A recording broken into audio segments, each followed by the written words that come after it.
전주시 출신 이성민입니다. 장관님, 네, 고생이 많습니다. 네, 감사합니다. 12.3 윤석열 내란은 국민의 재산과 생명을 지켜야 할 군이 직접 시민에게 가슴에 총을 겨누고 또 정치인 체포조를 꾸리고 또 중무장해서 국회 침탈을 했고요. 또한 장갑차가 국회 주변을 둘러싸고 국회 상공에는 헬기를 띄운 정말 국민들로부터는 충격적인 사건이었습니다. 이런 내란, 군 내의 내란 세력에 대한 단죄는 철저한 단죄는 필요하겠죠. 어떠한 경우가 있더라도 반드시 내란 세력에 대해서는 척결을 해야 됩니다. 네. 근데 장관님, 지금 중앙지역군사법원, 네. 중앙군사법원이라고 하겠습니다. 이제 중앙군사법원에서 현재 몇 명의 피고인이 재판을 받고 있습니까? 12명 정도 받고 있습니다. 그렇죠. 피고인 총 12명인데 대장이 1명, 그죠? 네, 또 중장이 3명, 소장이 2명, 준장이 2명, 대령이 4명, 총 12명이죠. 네, 그렇습니다. 정말로 별들의 재판입니다. 그 참모총장이 과거에 그 한꺼번에 재판받는 경우, 이런 별들의 재판받는 경우는 과거 전두환 때 한 번 있었죠. 정수화 참모총장. 그렇게 기억하고 있습니다. 전두환 때나 일어날 법한 일이 지금 윤석열 정권에서 일어난 겁니다. 그런데 이 장관님 보시기에 지금 중앙군사법원 재판부의 구성을 좀 말씀드려볼게요. 네, 그 주심이 소령이고요. 그다음에 중령 1분, 소령 1분, 해군 소령 1분, 이렇게 총 3분입니다. 알고 계십니까? 알고 있습니다. 그런데요, 저는 이 중차대한 재판을 과연 소령 주심이 재판을 제대로 할 수 있을까?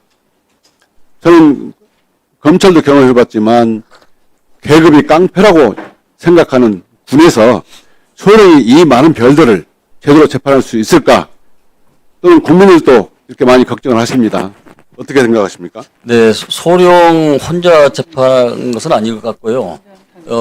지금 그 법원장이 지금 군에서 상당히 오래 경험을 쌓은 좀 대령직에 있는 분입니다. 그런데요. 예, 아무리 사법권이 독립돼서 재판한다 하더라도 예, 예. 중령 1분, 소령 2분이 재판을 이 많은 장성급을 재판한다는 게 좀 말이 되겠습니까? 뭐 여러 가지 제한 사항은 있지만은 그 어려운 여건 가운데서 최선을 다하는 걸로 알고 있습니다. 근데요, 더 중요한 것이 있습니다. 박한수 육군 전 참모총장이 올해 10월쯤에 전역을 한다고 그럽니다. 10월 말일자로 예, 전역을 하면 박한수 사건은 어디로 갑니까? 민간으로 갑니다. 민간으로 가겠죠. 주거지가 대전쯤이니까 대전지법으로 가겠습니다. 네, 또 한 분 박헌수 전 국방부 조사본부장도 전역을 한다고 들었는데 언제쯤 전역합니까? 조사본부장은 내년 2월경으로 알고 있습니다. 그러면 다시 이 사건도 민간으로 이첩이 되겠죠?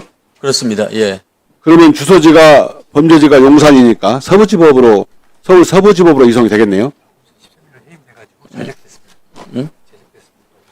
박원수 소장은 13일보로 제적이 됐습니다. 그러면 민간이 됐습니까? 그렇습니다. 그러면 이 사건도 민간 법원으로 넘어가겠습니다. 예, 근데요, 더군다나 이게 사건이 뿔뿔이 전국으로 흩어지는 건 물론이고 또 군사법원에 있는 2분이 2024년에 임기를 시작했으니까 2년이 지나면 내년 1월 달에 임기가 인사이동이 있다고 그러는데 맞습니까? 네, 그러면 재판부도 바뀌고 피고인 12분에서 2분이 다시 민간법원으로 가고 그러면 군사 관련 내란 재판은 총 12분인데 재판부가 3개에서 재판하는 거예요. 그럼 제대로 재판이 되겠습니까?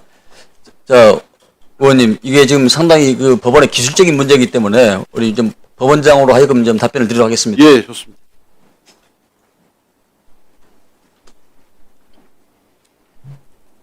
예, 중앙지역 군사법원장 손석원 대령입니다. 제대로 재판이 되겠습니까? 현재 재판은 재판부 국고성행에 세 가지고 재판부가 최선을 다해서 그 각 기일을 잡아가지고 그 충실하게 신문해가지고 현재 기일을 갖다 하고 있. 최선을 다해서 하는데요. 예, 소령, 주심이 소령이고, 예, 수령 예. 한 분하고 소령 두 분이서 이 많은 장성급을 제대로 재판한다?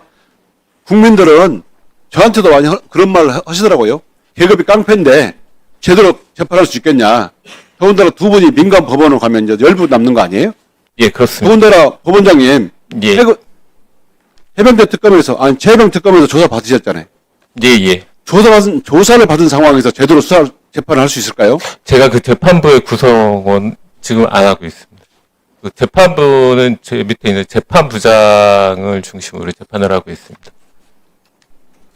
재판을 받았는데, 조사를 받았지 않습니까? 예, 그러면, 소령 한 분은 주심인데, 이 많은 별들을 재판을 해야 되고, 또, 재판장은 재해병 특검에 조사받으러 다니고, 재판을 제대로 할 수 있겠습니까? 본인은 열심히 한다고 생각하는데, 제가 보기에는 국민들은 계급이 깡패라고 제대로 재판을 할 걸까 의구심을 갖고 있어요. 예. 예? 자, 장관님. 네. 이 사건은 저희들이 주장하다시피 내란 전담부에서 재판을 해야 됩니다. 그때까지 장관님께 각별한 관심을 가지고 이 재판이 제대로 될 수 있도록 인력 지원이라든가 또는 관심을 가져야 재판을 할 수 있지. 지금 들어보셨지 않습니까? 법원장은 수사받고 있고 소령 두 분이 어떻게 이 많은 별들, 10분이나 되는 별이 몇 개입니까?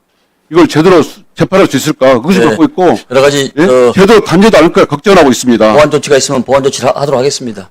특별히 관심을 가지고요. 네, 알겠습니다. 이 내란 재판이 제대로 네. 신속하게 단죄될 수 있도록 해 주십시오. 국방부에서도 이런 점에 대해서 관심을 기울이고 최선을 다하고 있습니다. 보완하겠습니다. 네, 수고하셨습니다. 다음은 송석준 위원님 질의해 주십시오. 장관님, 네. 예, 북한에 대해서 지금 뭐 우리 북한이 김정은 위원장이 또 우리 그 전에 남조선이라고 하더니 대한민국이라고 그러고 또 두 개 국권을 얘기하고 거기에 또 부안회동에서 정동영 통일부 장관이 이제 두 국가론을 얘기하면서 심지어 9.19 군사합의의 효력정지에 따른 재개된 사교훈련과 실기동훈련도 중단해야 한다 이렇게 주장을 하고 있어요. 자, 우리 정동영 장관의 이런 국가 간 그리고 또 이런 군 훈련에 대한 생각에 대해서 어떻게 생각하세요? 네, 우리 정부는 여러 가지 그 안보실을 중심으로 해서 그 원팀으로 서로가 국익과 실용에 맞춰서 여러 가지 외교안보 중심을 대처하고 나가다 이렇게 대답을 드립니다. 예. 그런데 지금 엇박자가 나는 거 아닌가요? 우리 장관님은 그 분명히 우리 헌법에 대한민국의 영토는 한반도 그 부속도서로 한다. 그리고 또 남북관계 발전법에도 남한과 북한의 관계는 국가 간의 관계가 아닌 통일을 지향하는 과정에서 잠정적으로 형성되는 특수관계들하고 명문으로 받고 있지 않습니까? 그렇습니다. 그런데 정동영 통일부 장관은 이재명 정부의 국무위원이 아닌가요? 장관이 아닌가요? 제가 거기에 있어서 답변을 드릴 위치는 아닌 것 같습니다. 예, 이거는 정말 심각한 문제라고 생각합니다. 왜냐면은 국방부하고 통일부가 다른 정부의 장관이 아니죠. 국무위원이 아니죠. 예. 어쨌든 이 대북 관계는 모든 국민들의 혼선을 불러일으켜서는 안 되는 거죠. 더구나 지금 또 군을 총괄 지휘하시는 국방부 장관님 입장에서는 바로 통일부 장관의 이런 어떤 국민들을 헷갈리게 하는 부분에 대해서는 단호한 입장을 견지하셔서 군 장병들의 대북 인식과 안보 태세에 조금이라도 이게 문제가 있어서는 균열이 생겨서는 안 되지 않겠습니까? 최종 책임과 정책은 안보실을 중심으로 해서 서로 간에 충분히 협의 조정을 거치고 또 대통령을 중심으로서 일관된 메시지를 내도록 생각하고 있습니다. 예. 그리고 또 군 훈련이라든가 이런 것은 항상 우리가 국방 자유론, 지금 뭐 우리 한미 동맹 관계도 이렇게 막 흔들리고 이런 와중에 우리 군 훈련 차질 없이 대비태세는 확보해야 되는 거 아닙니까? 맞습니다. 예, 이거는 확보해 주시고요. 근데 의원님, 예. 제가 아닙니다. 말씀하십시오. 예. 나중에 네. 제 시간 좀 예. 지나면 좀 한 말씀 더 기회를 드리겠습니다. 예. 자, 우리 임성근의 주인 나와 계신가요? 예, 나와 주시죠. 예, 참 이게 다 안타까운 일이 생겼습니다. 예, 최혜병, 이런 우리 안타까운 죽음이 우리 해병대를 이렇게 곤혹스럽게 만들고 지금 해병대를 분열시키고 해병대의 지휘체계를 무너뜨리고 있습니다. 이 부분에 대해서 지금 짧게 지금의 소회 좀 한번 말씀해 주시죠. 네. 최혜병 사건이 해병대를 분열시켰다는 의원님의 말씀에 저 또한 개인적으로는 공감하고 있습니다.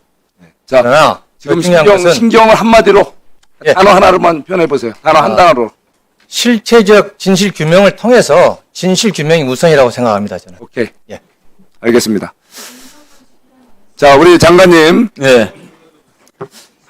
최혜병 사건은 저도 바로 직후에 그 우리가 대민지원 나갔다가 발생한 아주 불의의 사고 아닙니까? 네. 그 죽음을 누구도 방치한 적이 없고 작전상 일부 문제가 있었던 거였죠. 그리고 또 신속한 조치가 이루어졌고 보상 조치 이루어졌고 예우가 갖춰졌고 저도 그때 가서 발인을까지 지켜보고 1박 2일로 제가 안타까운 순간을 같이 했는데 그때 민주당 의원님들은 한 분도 안 보이시더라고요. 그런데 어떻게 이 최혜병 그 안타까운 죽음이 지금은 특검을 만들어서 무려 예산을 지금 40억 그리고 또 지금 연장안에 의하면 약 60억 이상이 소요되는 특검을 좀 구성을 해서 지금 특검이 작동하고 있단 말이죠. 자, 이것이 얼마나 참 기가 막힌지 모르겠습니다. 이 순직 해병 특검을 통해서 우리의 안타까운 상황을 제대로 좀 규명하고 그 본질을 찾아야 되잖아요. 자, 그런데 지금 해병 우리 죽음은 안타깝지만 거기서 지금 본질이 대통령의 개입 또 뭐 거기에서 무슨 뭐 예압 수사 예압 거기에다 뭐 구명 청탁 이런 것들로 뒤쓰여서 그런 거를 조사하겠다고 지금 막대한 예산을 들여서 지금 특검 활동을 한단 말이에요. 자, 우리 장관님 지금 입장에서 보면 뭔가 그것이 좀 답답하다는 생각은 안 드십니까? 네, 조국의 부름을 받고 의무복무로 한 장병들에 대해서는 앞으로 이런 일이 다시는 있어서는 안 될 거로 생각하고 있습니다. 예. 자, 이거는 해경, 이번에 인천 해경 그 사망사고 아시죠? 그 룰을 지키지 않았어요. 2인 1조로 움직여야 되는 단독으로 갔다가 불행한 사고를 당했고, 그것을 또 은폐 조작을 하려다가 또 그게 알려져서 지금 이재명 정부의 치명적인 치부가 드러나고 있단 말이죠. 그렇지만 최혜병 사건은 그런 건 아니잖아요. 그 누구도 그분을 죽음으로 몰지 않았어요.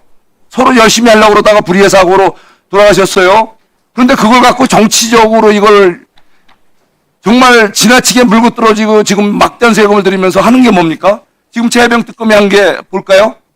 자, 막대한 예산을 들여서 한 것이 이게 종교 지도자, 많은 존경을 받고 있는 이영훈 목사님, 그리고 김장환 목사님 자택 압수수색을 했어요.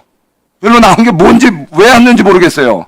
거기다가 또 오늘 또 인권위의 김용원 인권보호관, 인권위원 또 압수수색한다. 인권위 또 압수수색하죠. 자, 이게 막대한 예산을 들여서 하는 것이 거기다가 이게 지금 무슨 또 통신조회? 이게 또 통신정보조회를 보니까 무슨 뭐 10,000건 이상 했다고 그래요. 새 특검 중에 아주 몇 배 제일 많은 이런 무모한 짓을 한단 말이에요.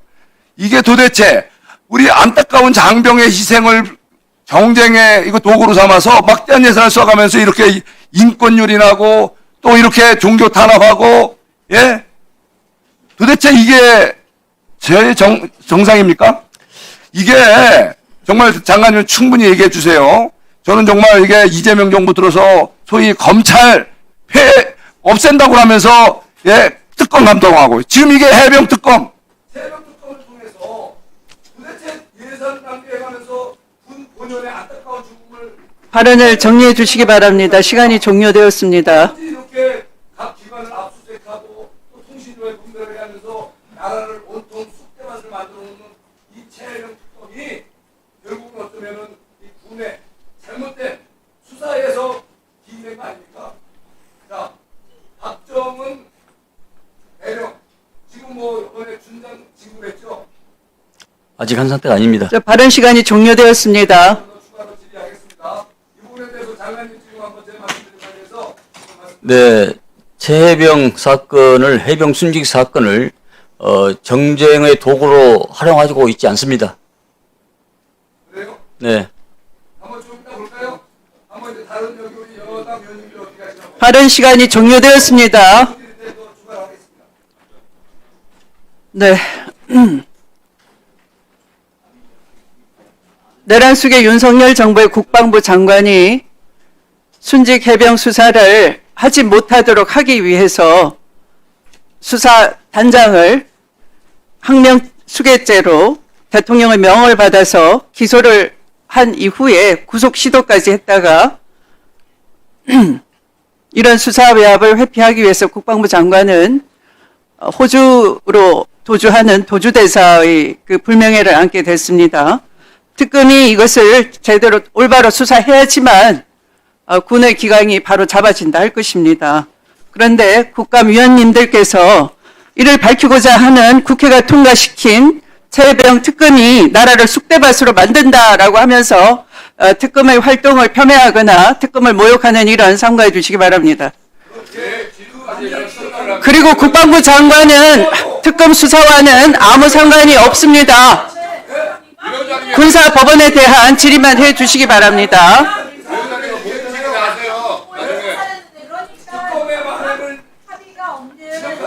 자, 국민 여러분, 이렇게 국감을 방해하는 교섭단체 국민의힘 소속 위원님들을 지켜봐 주시기 바랍니다. 네, 다음은 장경태 위원님 질의 순서입니다. 4분 남았습니다. 증인 앞으로 나와주십시오. 임성근 증인 작년에 자주 봤던 모습과 많이 달라졌네요. 8월 26일 날 임성근 입장문에서 추미애 씨가 위원장으로 있는 법사위가 저를 위증죄로 고발했다는 사실을 알았습니다. 장경태, 추미애 등 일부 국회의원들이 질펀하게 늘어놓은 저에 대한 근거 빈약한 허위 주장을 지켜볼 수 없는 현실이 세상 무겁다라고 입장문 쓰셨어요. 카페 잘 운영하고 계세요? 지금 부운영자시던데 저희가 잘 그거 지켜보고 있었습니다. 그 카페 수사 기록도 많이 유출하셨더라고요. 거기에 대한 법적 책임도 잘 제가 묻도록 하겠습니다. 작년 7월 19일 관련 청문회에서 피고바 임성근 씨에게 분명히 질의를 했을 때 송호종, 이종호 씨, 최태경 씨, 멋진 해병 5인에 대해서 초청한 사실이 있느냐 초대장까지 제가 공개한 적이 있어요. 그런데 그때 당시 답변은 초청장은 사령부에서 나간 것으로 알고 있고 포항 경비지역 내에서만 피고발인의 초청장이 발송되고 나머지는 해병대 사령부에서 한 것으로 알고 있다라고 했다가 내부 확인 결과 담당 참모를 통해 송 씨를 추가 초청하라고 따로 지시한 건 맞다라고 했습니다. 이에 대해서 위증하신 건 맞죠? 청문회 때. 본인이 멋진 해병 5명을 초청했지 김계한 사령관이 아는 5명이 아니었잖아요. 본인 지인이었잖아요. 청문회 때는 제가 청문회 때 기억한 그대로 제가 답변을 했고요. 그래서 잘못하셨습니다. 바로 이어서 청문회가 끝나자마자 네. 제가 그때 당시에 참모들과 다 확인을 해가지고 정정을 이렇게 보고를 드렸을 겁니다. 제가 그 당시에도 송호중 증인이 작년 연말에 임성근 사단장 만난 적 있냐 했는데 송호중 없다고 했어요. 그리고 임성근 사단장마저도 없다고 했어요. 근데 이렇게 사진 질펀하게 모이 커피 어쩌고에서 12월 23일에 이렇게 만나셨는데 왜 거짓말 하셨던 거예요 도대체?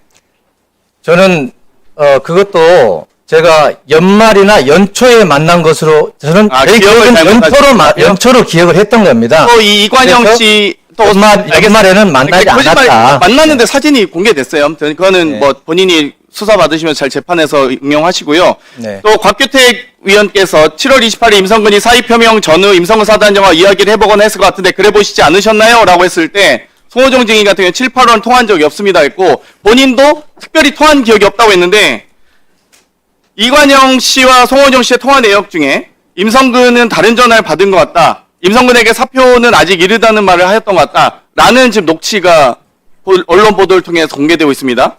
그러면 8월 이후에 본인이 사의 표명을 했다가 사의를 안 했던 그 과정, 결국 그 과정에 누군가로부터 연락을 받은 게 아니냐. 이종호 아니면 김계한 사령관과 통화했습니까? 김계한 사령관과 비아폰으로 통화했나요? 아니면 본인 와이프 폰으로 통화했나요? 김기한 사령관님하고는 개인 폰과 또 비아폰 다 한꺼번에 병행해서 사용을 했습니다.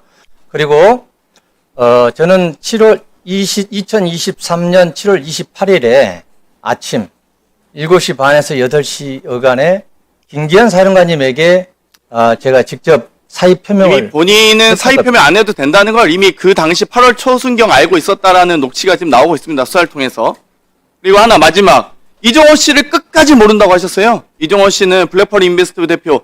결국 임성근 사단장 한 사람 때문에 지금 임기훈 국방비서관부터 해서 군 검찰단장, 이종석 국방부 장관, 유재훈 법무관리관 다 엮여가지고 다 지금 고초를 겪고 있고 아마 다 위증이든 뭐든 다 처벌을 받을 겁니다. 수사 외압이나 이첩 보류, 신범죄 차원까지 포함해서. 그런데 임성근 이종호 씨와 식사했다. 배우 박성우 씨가 진술을 했어요. 아니 모르는데 어떻게 식사를 하겠습니까? 이 박성우 배우는. 여기에 대해서 답변해 보십시오. 네, 의원님 그 부분은 사실이 아닙니다.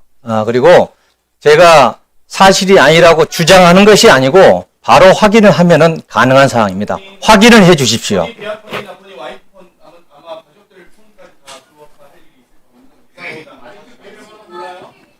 아직도 비밀번호도 아직도 핸드폰 비밀번호 몰라요? 비밀번호 알아요? 몰라요? 핸드폰 비밀번호 아직도 모르냐고요? 군인이 자기 핸드폰 비밀번호 모르면 어떻게 군 작전 계획을 외우고 다닙니까? 지금 계속 답변해도 되겠습니까? 네, 답변하세요. 예. 네. 비밀번호 관련해서는 지난 청문회 때 제가 충분히 말씀드렸기 때문에 그 부분으로 가름하겠습니다.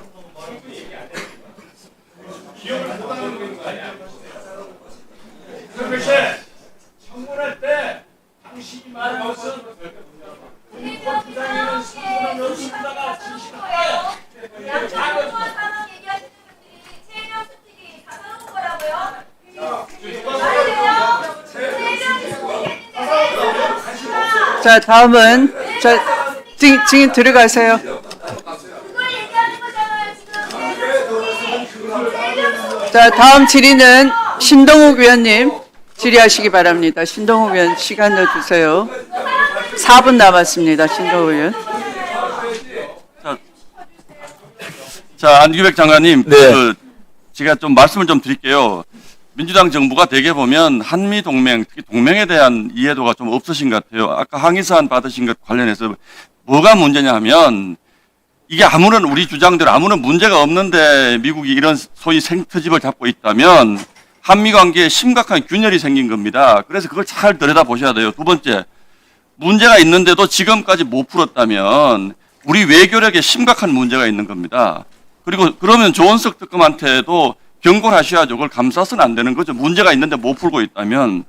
그리고 세 번째는 그 한미 정상회담 이후에 2+2에서 풀었다 그랬어요. 풀었는데 석 달 지나서 또 항의사안이 왔다 그러면 이건 더 심각한 문제입니다. 대통령실이 거짓말했다는 뜻이에요. 왜 이런 의심을 자꾸 하느냐 하면 그 당시에 한미 정상회담하고 와서 우리 국내 브리핑한 게 다 거짓말이에요, 지금.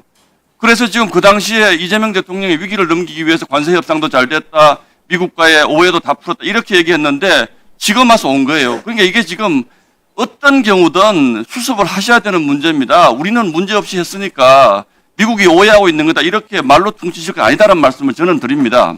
그리고 지금 방첩사가 진행하고 있는 부안 조사 건수가 2021년도 224건인데 매년 한 200건씩 늘어서 24년에는 1000건으로 늘었습니다. 2024년, 지금 2025년이죠.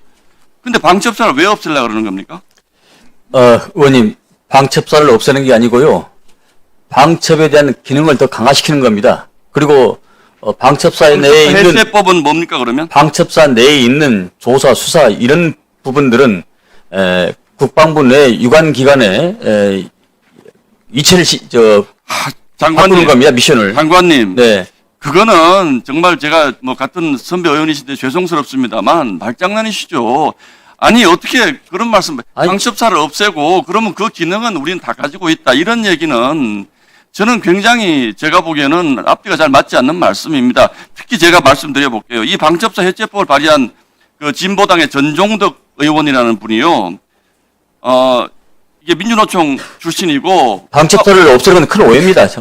아니 그러니까 제 말 방법대로 들어보세요. 없어지는 게 아닙니다. 통합진보당 출신이에요. 그러니까 이분이 지금 진보당이 왜 저희가 위험하다고 생각하냐 하면 이 통합진보당 출신이고 전종도 의원님이 북한이 주장하는 것, 소위 얘기해서 한국에서 간첩이 마음대로 활기치게 만드는 대한민국을 만드는 북한의 주장에 그대로 동조하시는 겁니다. 이게 달리 얘기하면 도둑이 경찰 없애겠다고 몽둥이 들고 덤비니까 경찰이 아니 우리 경찰이라는 이름은 없애지만 의원님, 근데 경찰관은 왜 여기서 진보당 얘기를 하십니까? 아니요. 전종덕 의원이 통합진보당 출신이기 때문에 그렇습니다. 전종덕 의원이 방첩사 해체법을 전종덕 의원이 발의를 했어요. 거기에 민주당이 지금 부안해동 하시는 겁니다. 제가 다시 한번 예를 들게요. 말 설명 길게 안 드리겠습니다.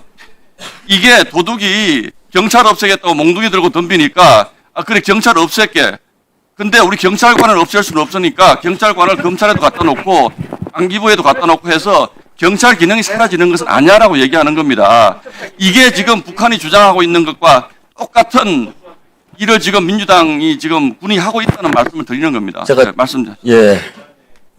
간첩 잡는 방산 기능, 간첩 잡는 기능과 그리고 방산 기밀 유출에 대해서는 더 확실히 더 강화를 시킬 겁니다.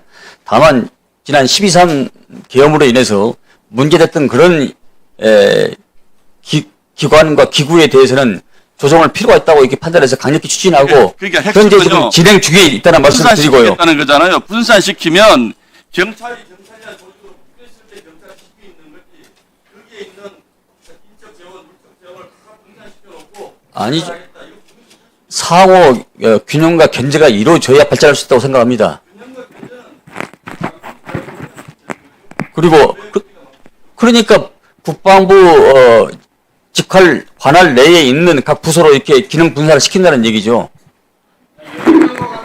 자 그리고 자 마지막으로 장관님의 말씀에 그 취지를 제가 이해하겠습니다. 이해하기 때문에 이거는 제가 장관님을 공박하기 위해서 드린 말씀이 아니고 많은 분들이 영어를 살펴야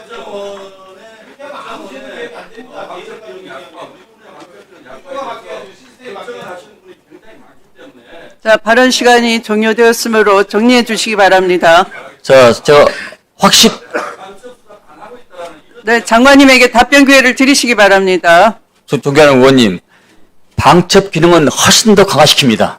그리고 조금 전에 말씀하셨던 한미 동맹에 대해서는 제가 만난 미국 고위 당국자와 군 고위 당국자를 이야기 들어보면 한미 동맹이 굉장히 견고하고 잘 되고 있다. 이론이 없습니다. 지금까지 우리 한미 동맹은 제가 만날 때마다 바퀴의 양축과 같고 동전의 양면과 같아서 뗄래 뗄 수 없는 건 한미 동맹이다. 한미 관계다. 이런 내용은 거의 이론이 없습니다.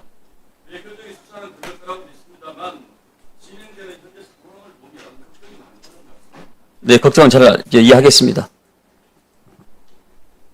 장관님, 네, 방첩사는 대전복 기능을 가지고 있는 것이죠.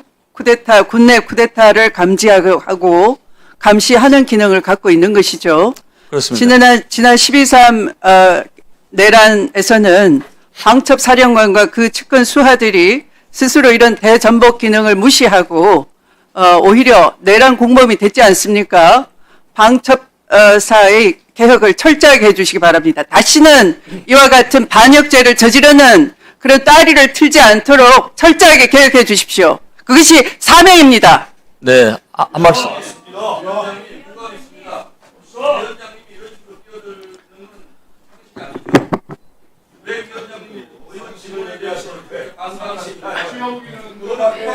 자, 다음은 조용히 하십시오. 조용히 하십시오. 자, 도대체 상식을 깨뜨리는 국감이 어디 있습니까? 자, 다음은 최혁진 의원님 순서입니다. 위원장님. 진행해 주십시오. 자, 위원장님, 제가- 최혁진 의원의 발언을 방해하지 마십시오. 국감 진행 방해하면 네, 국회법에 따라서 경고하는 것입니다. 본인 발언 시간 신동욱 의원님 1회 경고했습니다. 공정하게 하고 있습니다. 송석준 의원님 말을 삼가하세요. 위원장한테 쓸데없는 시비 걸면서 국감 진행을 방해하지 마십시오. 송석준 의원님 1회 경고했습니다.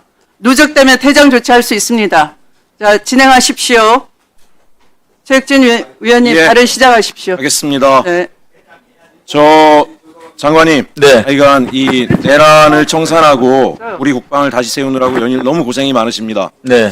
제가 오늘 하여간 그 국감을 열심히 하려고 자료를 지금 많이 준비했는데 제가 저도 무소속이고 이제 당은 없지만 야당이 아니겠습니까? 네. 이쪽에 앉아 있습니다. 예? 야당이 잘해야 여당이 잘하기 때문에 야당이 국감 준비를 제대로 해야 되는데 너무 제대로 안 하는 것 같아서 몇 가지 나온 얘기들 제 건 나중에 하고 좀 질문을 해보려고 합니다. 지금 국민의힘이 우리 민주당 이재명 정부에 대해서 뭐라고 자꾸 공격을 하냐면 한미동맹에 균열을 내고 있는 것 같다. 소파 협정을 어기는 것 같다. 이런 얘기를 해요. 제가 지금 궁금해서 여쭤보는 거예요. 윤석열 정권이 그 북한의 무인기를 10여 차례 이상이나 제 맘대로 보내고 전쟁이 날지도 모르는 상황을 하고 대한민국 최정예 부대를 막 국회로 끌고 들어오는데 국방부에는 이분들은 한미동맹이나 한미협정 상호 신뢰를 되게 중시하신다니 사전에 협의를 다 하셨을 것 같아요. 승인도 유엔사 승인도 다 받으셨을 것 같거든요. 자료가 있으면 저한테 좀 보내주세요. 네, 알겠습니다. 저한테 좀 보내주세요. 제가 한번 확인해 보겠습니다. 또 하나 지금 뭐 대북 관계와 관련해서 뭐라고 질의를 하시냐면은 우리 그 지금 각 부처에 엇박자가 있다. 정동영 장관, 위성락 실장, 안규백 장관님이 서로 엇박자를 내고 있는데 이게 문제가 아니냐라고 또 질의하시는데 저 궁금한 게 아니 지금 그 우리 정부가 무슨 수령의 지시에 따라 움직이는 정부도 아니고 대북 관계에 따라서 당연히 정동영 장관은 평화의 입장에서 바라보실 테고 위성락 실장은 균형의 관점에서 이야기를 할 테고 안규백 장관님은 국가안보를 중심에 두고 얘기를 하실 텐데 세 분이 혹시 서로 말을 안 섞으십니까? 안 만나세요? 일주일에 2번 이상 만나서 전반적인 소통을 하고 대화를 계속 하시죠. 네. 서로 다른 생각을 가지고 논의 협의하면서 합의점들을 만들어가면서 대북 관계를 관리해가고 계신 거 아닙니까? 그것이 바로 민주주의입니다. 세 분의 시각이 똑같으면 발전이 있겠습니까? 네. 여러 가지를 조율해서 제가 이해가 안 가서 여쭤봤습니다. 그 지금 방첩사가 뭐 없어진다 줄어진다 이렇게 얘기를 하는데 이거 지금 방첩사 관련해서 구조개혁을 하려고 하는 것은 어쨌든 방첩사 내규에 혹시 내란에 개입하라, 뭐 계엄을 지원하라 이런 얘기가 있습니까? 그거 없습니다. 없죠. 네. 민간인을 정치 탄압해가지고 괴롭혀라 이런 거 있습니까? 없습니다. 근데 그런 짓을 하니까 손을 봐서 본연의 업무에 집중하게 하려고 손대시는 거 아닙니까? 방첩사가 이름만 바뀌었지 예. 계속 불법에 개입되고 그 네. 태생적 한계를 극복하지 못하기 때문에 이번에는 방첩사를 일대 개혁을 단행하려고 굳게 마음을 먹고 지금 진행되고 있는 겁니다. 아, 우리가 79년도 12.12 군사 쿠데타 일어나고 나서 여러 차례 그 방첩사의 이름과 기능이 바뀌지 않습니까? 예. 그러나 그 본래의 마각이 항상 드러난 겁니다. 그래서 이번만은 과감히 어떤 고통과 어려움이 있더라도 이걸 좀 개혁을 해야 되겠다 이런 생각을 가지고 지금 진행 중에 있다는 말씀 드립니다. 제가 자꾸 합리적인 의심이 들어서 여쭤봤습니다. 왜 또 국민의힘에서 난데없이 방첩사 문제를 저렇게 얘기를 하는가? 이거 혹시 나중에라도 자기들이 또 권력 잡으면 방첩사 활용해서 딴짓하려고 이러는 게 아닌가 싶어서 어쨌든 이번 참에 확실히 개혁을 하셔가지고 방첩사가 본연의 업무에 집중할 수 있도록 했으면 좋겠습니다. 하나 또 더 여쭤보겠습니다. 우리 군에서 가장 소중히 하는 건 우리 국민의 아들, 딸, 사병들 아닌가요? 물론입니다. 사병의 목숨을 하늘처럼 중시하시는 게 우리 장관님 아니세요? 네. 지금 최혜병의 죽음에 대해서 이렇게 전군을 동원해서 구조개혁하면서까지 다시 재발방지를 하려고 하는 것도 우리 국민들이 내 자식 죽이지 마라 이것 때문에 그 믿음을 만들려고 하시는 거 아닙니까? 살을 깎는 고통을 감내하면서 하고 있습니다. 예. 아니 나 이분들이 이해가 안 가는 게 제가 피켓 하나 들었다고 무슨 건의를 실추시켰다라고 난리를 부리는 분들이 사병의 죽음 문제를 가지고 무슨 정치적으로 이용한다 이런 말을 하는 게 이게 말이 된다고 생각하세요? 예? 한 사람의 죽음은 정말 전 국민의 죽음 못지않게 소중하게 해야 되는 게 군 장성들 아닙니까? 여기 계신 장교분들 다 그렇게 생각하시죠? 자신의 사병들을 하늘처럼 소중히 생각하십니까? 그렇습니까? 안 그렇습니까? 물건으로 생각하세요? 그런 거 아니시죠? 자식과 조카처럼 생각하고 네. 사인 여천의 정신으로 하고 있습니다. 예, 저는 이 기괴하고 참담한 얘기가 나오는 게 참으로 안타까워서 기존에 나왔던 얘기를 제가 한번 확인하고 갑니다. 군사법원장님 잠깐 앞으로 나와 주십시오. 이게 다 연결되는 일이긴 한데요. 아까 예. 이성윤 의원께서 예. 질의를 한 바 있는데 소령이 별들을 제대로 수사 재판할 수 있느냐? 저도 그렇게 생각을 안 해요. 물론 이제 문재인 정부 때 군사법원 관련 법이 지금 개정이 됐고 예. 그로 인해서 요번에 박정훈 대령 사건 같은 경우에 군에서 예. 1심 무죄 판결 내고 한 건 저는 상당한 진전이라고 생각을 합니다. 예. 그러나 여전히 부족함이 보입니다. 예를 들면 이런 게 있네요. 제가 찾아보니까 지난 5년 사이에 국내 마약 사건이 한 100건 이상 적발이 됐다 그래요. 예. 알고 계세요? 근데 예. 100건 정도 적발이 되면은 실제로는 5배에서 10배 정도의 케이스가 있을 수도 있다라고 봐야 돼요. 그죠? 예. 예, 굉장히 심각한 문제죠.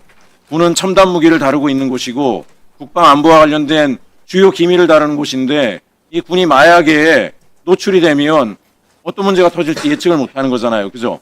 예. 근데 여기서도 비슷한 문제가 있습니다. 보니까 일반 사병들이 발각이 되면 중징계를 하는데 장교급들은 전부 다 근신 처분으로 그쳤습니다.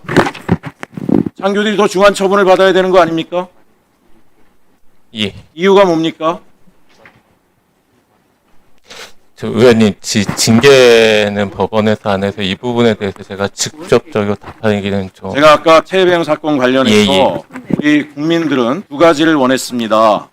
명확한 진실을 밝혀달라. 예. 그렇게 해서 박정훈 대령뿐만이 아니라 최혜병의 명예를 지켜달라는 게 하나가 있었고요. 두 번째는 말단 사병이라도 내 소중한 자식 군에 보내서 복무시켰는데 억울하고 부당한 처우로 이런 일 겪지 않게 해달라 이거잖아요. 그죠? 제가 마약 사건 자체도 문제지만 이게 처리되는 과정에서 가장 직급이 낮은 사병들만 중징계를 받고 윗선은 적당히 근신 처리되는 이런 일들이